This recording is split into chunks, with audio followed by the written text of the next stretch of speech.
de Ngaye Mékhé qui nous ont offert des paires de chaussures. Merci. La souffrance des artisans du secteur, encore une fois. La culture pleure. ñoo ngi mi ngi jooyati. Effectivement, comme ni nga ko waxee rek tey dañoo sol daal yi dem gisanteeg ñi nga xamante ne ñu ngi bàyyoo ba Ngaye Mékhé di yëngu ci wàllu am solo muy wàllu defar dàll mais nag ci defar dàll boobu noonu nga xamante ne ñu ci ëpp moom rek la ñu xam mais dañuy jànkoonteel ay jafe-jafe yu métti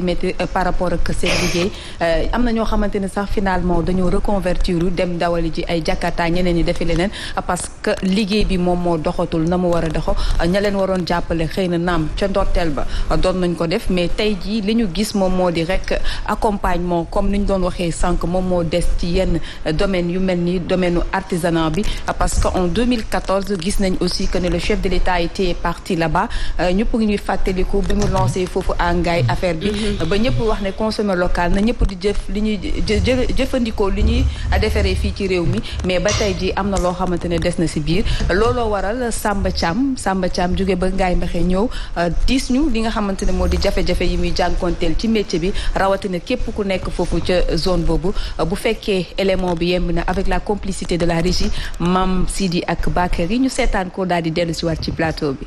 ay cordonnier lañu ci der la ñuy yëngu defar dàll saak wala yeneen yu ni mel lépp ñu koy defee fii ci biim réew amul lenn lu ñuy jéggaani ñu ci amal ay motifs yu rafet bu ñu paree exposé waaye ku leen di laaj ñaata la ñu dul gis muy jafe-jafe yu ñuy dund ci biléb secteur ñàkkub client gi lépp loo defar mu yàgg ci say loxo. parce que Ngaye am nañu problème boo nga xam ni dañuy liggéey suñuy dàll ba pare duñ ko mën a jaay. Ngaye dañuy liggéey exposé teg lu yàgg dañ ko mën a jaay ndax lan importé yi daal chinois yi daal turquien yi beneen bi ci des mooy cordonnier boo nga xamante ne day toog liggéey ba yàgg affaire bi day mujj sax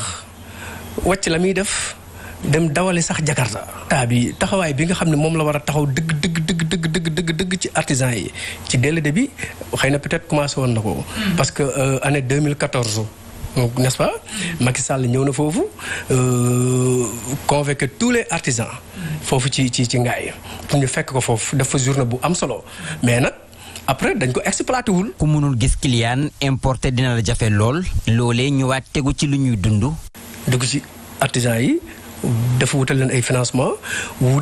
arrêté daal yi nga xamante ne si mooy daalu importé yi waaw yooyu bokk na ci li nga xam ni moo nu gën a sonal da ngay gars yi mujj léegi atelier sax da ngay mujj dem xëy toog ba ngoon jot doo liggéey da ngay mujj toog nga yaakaar ni gars yi dañoo liggéeyatoo la nga mag nangam sax parce que jafe-jafe yooyu gars yi am nañ ko maa nii may waxee nii non amuñu ko nag quoi xëy na peut-être yenn saa yi ñun li may wax rek bis bu nekk li may wax nii toog naa ci gars yi wax ko waxati ko ñun loolu pour ñu mën ko am dañuy ñëw ñi nga xamante ne si ñooy introsé ñoom nañuy ñëw ci ñi nga xam ni ñooy toog ci place yi yor seeni paaka tiim seen taabal di dagg dàll yi nañuy laaj gars yi seeni jafe-jafe. teg ci it Covid 19 bi ba mu ñëwee gën a ndërmeloo seenub liggéey ñu ne fond force Covid 19 ba ñu doon jagleel secteur d'activité yi ñoom ba tey gisaguñu seenub wàll. télé lañ toog di ko wax gisuñu suñu bopp ci loolu parce que cordonnier yi foofu artisans yi Ngaye artisans yi sax laay wax gisuñu ci seen bopp bu fekkantee ni Covid 19 bi téeméeri nit lañ ko doon séddale juróom-ñeent fukk yëpp Ngaye ak li ko war jotuñu ba mujj nañu obligé. am na benn kuréel suñu ñu koy wax riibaay gënu njaay toujours rii bi nga xam man foofu laa nekk maa ngi leen di nuyu bu baax ñooñ noonu mujj nañu woo seen TV gii ñëw foofu defal leen benn marche pour ñu kaas xamal ni Covid 19 bi gars yi di wax naan artisans yi jot nañ ko non jotuñu ñun suñu wàll ba ci man mii di wax ak yow. tax na kon ba ñile di yëngu ci wàllu defarub dàll der ak yu ni niru lépp di consommer local ñuy sàkku ci nguur gi ñu jàppale leen ba ñu mun a dund ci seen métier bile. mi ngi noonu wax nañ dëgg li ñuy ñaxtu itam buñ ko jottalee ba ci bopp nguur gi xëy na ñu indil leen ay solution Fatima Diop. nekk loo xamante ne aussi war nañ cee bàyyi xel bu baax a baax parce que ñu war a sargal lañ ñu war a jàppale lañ ba ñu juddoo ba tey sànq soxna mu ngi koy wax en coulisses bu ñu juddoo ba tey ñu ngi dégg Daalu Ngaye et li gën a am solo aussi mu ngi koy expliquer Daalu Ngaye bi xam nga der mu ngi koy wax sax dafa baax ci tànk parce que boo xoolee am na yenn feebar ak site yoo xamante ne ni boo ko amee buñ lañ lay digal yenn saay ngay sol daalu der donc ñu wax ne ne c'est très important ci voilà c'est ça et puis ñu am ay jafe-jafe yoo xamante ne aussi bokk na ci Covid 19 bi parce que Covid bi am na impact bu mu defoon ci seen liggéey mais malheureusement ñu ngi koy wax que ne fonds bi ñu dégagé woon dégagé ko pour permettre leen jàppale leen ci mais ñoom gisuñu fonds boobu noonu. et ñuy laaj na oui parce que mu ngi koy wax fii nii léegi nee na moom de ak ñi mu xam yëpp. cangaay googu ñu nekk kenn jotul koppar yoo nga xamante ne génne woon nañ ko pour jagleel leen ko. kan lañ ko jox. waaw ñoom lañu lijjanti loolu mooy la grande question. ndax ki ko war a joxe na ko. voilà c'est ça léegi nag fan la tàggatee bi au niveau du ministère wala ñañu jox affaire bi moo tax affaire bi yegsiwul de toute façon question la boo xamante ne ñu ngi koy posé et ñoom itam ñu ngi koy posé parce que nee nañ ba tey jii ñuy àddu furaax daal di xëddeen gisuñu li jëm ci xaalis bi nga xamante ne jagleel nañ leen ko pour jox leen ko. lii nii dafay fàttali ndaje bi président Macky Sall amaloon ak ndaw ñi nga xamante ni c'est les entrepreneurs ngir wax ci wàllum xëy mu ndaw ñi dafa am yu bëri yoo xamante da ko cee bett mu am ay nouvelles quand on dit que peut-être il n'est pas tout à fait informé comme il le faut peut-être que d'une part paasan dëgg la ndax li ni mel ñu ni neen la moo tax ma ne à chaque fois ni ñuy defar jukko yi ñun bu ñu jubalee rek yàlla danañu yërëm jox ñu njiit bu ñu yërëm. on se rappelle du gouverneur effectivement bu Kaolack bi ñu ko waxee bëgg ko tiiñal je pense que c'était le gouverneur de Kaolack su ma juumulee ci kii boobu noonu bi ñu koy waxu que ne ci fond bi dégagé na moom mu dégagé ay responsabilités leeral ko ci kanamu le président de la république ko jotu voilà léegi nag mooy problème bi parce que ba tey jii xamuñu lan la affaire yi mujjee ci situation boobu donc daal c'est à déplorer et xëy na njiit ñi ki jiitu xëy na dañ koy indexé parce que moo jiitu ku boot xaj xaw ma ku boot lan bu ki xaj bëw la mais tamit ñi muy liggéeyal ndool ak ñi muy sant tamit jàppale wuñ ko dimbale wuñ ko am na ci ñoo xam ne du ñëpp mais ñoom itam li ñu leen sant ñu war koo def mu war a jëm ci askan wi nañu ko def et véritablement man damay considérer ni ñooñ la ñu war a gën a sax nag waxal ndax ñoom ñu xam ne ni ñoom ci suñu biir lañu bokk te ñooñ sax ñooñu gën a jege war ñoo gën a xam Fatima Diop quand on parle de xëyum ndaw ñi président di war a génne 150 milliards ngir accompagner xale yi ñii boo xoolee dañuy daan seen doole te ay waxambaane lañu kon nag doonoon na gën a baax ñu dégg ni secteur informel yu ndaw yi nga xamante ni mooy yor économie réew mi ñu gis ni ñoom ñoo ngi commencé di suqaliku bu ko defee ñu mën a am yaakaar ils ont de belles initiatives mais ils n'ont pas d'exécutant à l'égal du projet. dëggal quand même soxna li mu wax. léeg-léeg kilifa dina am ay collaborateurs yu nekk ci yu koy wër. am jëmm ñu baax. ci kanamam mais doon ñiy suuxal li muy defar. bien sûr dina am. je dédouane pas le président sur certains points je suis pas d'accord avec lui sur beaucoup de points parce que après moom moo teg casting bi aussi. ñi nga xam ne ñu ngi yàq sa liggéey yaa leen fa teg. xam na loo xam bu ñu ko defee léegi yow lay neex. mais dans le fond. dans le fond te malheureusement foo fekk yàqkat xool leen yéen a ngi bàyyi xel benn affaire yaa Seyda xool leen kanamu yàqkat. ñu muy mel. day sinistre. c'est vrai. du am gaieté. du am joie c'est des gens bizarres. yàq rek la ñuy def. maladroit inculte. ils n'ont pas de lumière sans foi ni loi. amuñu lumière. des dafay la yàlla xam day mel ni lanoo tippi tàppa. yàlla ba xol di génn seen xol day génn te loolu malheureusement suñu nguur yi daf leen di dal da ngay gis ñoo xam dañuy jege président mais di def seen liggéey daal mooy yàq ba pare nag ci kanamu président bi dañuy lewet. waaw te lu président bi wax ñu ne ko waaw. très bien. ñooñu nag nekk ay innocent. ñooñu nag ñoo koy lor xaalis yooyu ñii bu ñu ko jotul. mais am na fu xaalis bi nekk fu mu tàggee. am na fu mu tàggee et puis c'est bien de remonter l'info. Merci à la Sen TV pour le travail remarquable que vous faites vis-à-vis des Sénégalais et des citoyens sénégalais. C'est important. waaye tamit ñi nga xamante ni ñoom ñoo di ndaw yooyu war nañ génn à temps. bu ñu waxee waxu koppar gi ñi ci jotul nañu def ndaje wax ak presse bi relaté bu ko defee xëy na mu yegg ci boppum réew mi bu ko defee président bu yegg ak bu yeggut dina appuyer sur le bouton qu'il faut. ma yokkal la Ablaye Wade président Ablaye Wade en 2002 dafa jëloon benn décision bu mag waa Sonadis xam ngeen Sonadis yéen a ngi fàttali Sonadis. Sonadis nga xam ne ñu ngi woon fu ne.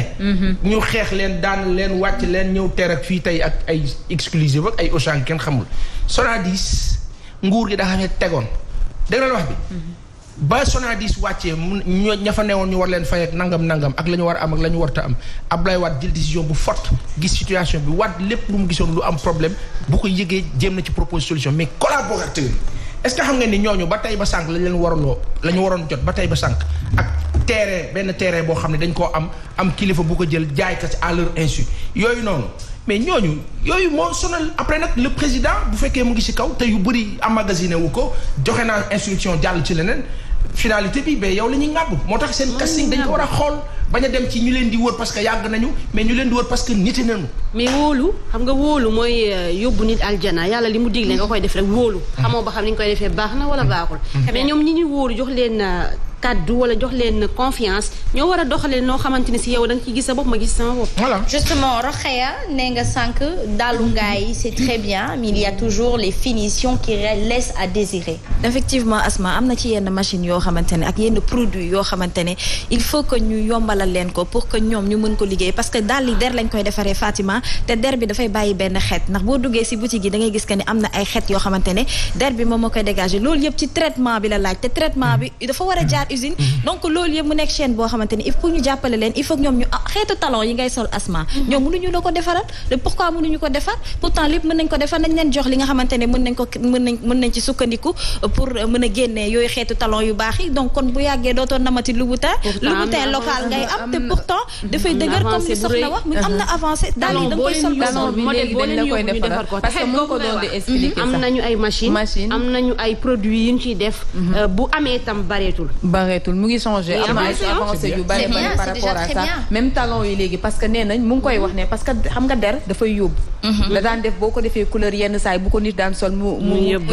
wala mais aujourd'hui fi ñu toll nii am nañ yooyu moyens yooyu yëpp pour ñu mën a def loolu donc li ci topp rek moom moo du ñu jàppale leen yëkkati leen def leen benn accompagnement bu am solo Asma Hadija justement c'est important et boo xoolee ci avancé boobu noonu xaaruñu ci nguur gi c'est-à-dire moi je sais que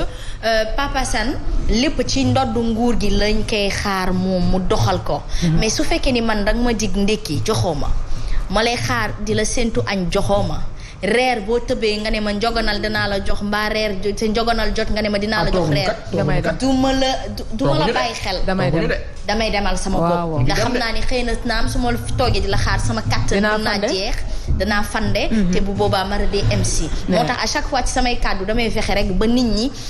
bëgg demal seen bopp bu ñu demee ba demal seen bopp dinañ am autonomie dinañ am indépendance te bu boobaa nguur bu fi mënta ñëw day ñëw naxante ak ñoom waaw léegi yow boo amee autonomie nguur ne la fayal fisc wàcc la mais bu boobaa day naxante ak yow du la daaneel day naxante ak yow parce que dina am bloc ak synergie boo xamante ni ce sera autour de ces entrepreneurs là et loolu c'est l'acceptation de soi c'est-à-dire tey su ma gisee Fatima Diop am na benn produit bu muy utiliser ba daalam du xeeñ war naa mën a dem ci moom war na am na éthique event je crois on l'a invité ici cette dame Zahra moom mës na fi ñëw bi mu waxee ne moom dafa dem jël xam-xamam di former jigéen ñi nekk fële ca ngaay ñoom tamit ñuy bokk seen xam-xam ak moom di ko former moom itam c'est ça cette synergie dont on parle et quand on arrivera à cette générosité partage de connaissances je pense que dootuñu soxlati nguur bàyyi Assane li nga wax c'est intéressant nguur mënu cee ñàkk nag de Asma waaw mais duñu leen soxla ngi ci biir jigéen yaa ngi def loolu jigéen yaa ngi def liggéey ba mag ayca waaye nguur la na dugal loxoom Aïcha mi ngi noonu merci beaucoup en tout cas à l'équipe d'aujourd'hui vous êtes assez pertinents vous les Soubatéliens et les Soubatéliennes là machallah à chaque sujet on a envie d'y rester le temps ne nous suffit même plus Mme Sidi ça c'est un message pour toi merci Fatima Diop merci beaucoup juste rappeler la conférence de presse de Dakarcourt en cinéma ñu koy amal tey jii fële ci Institut français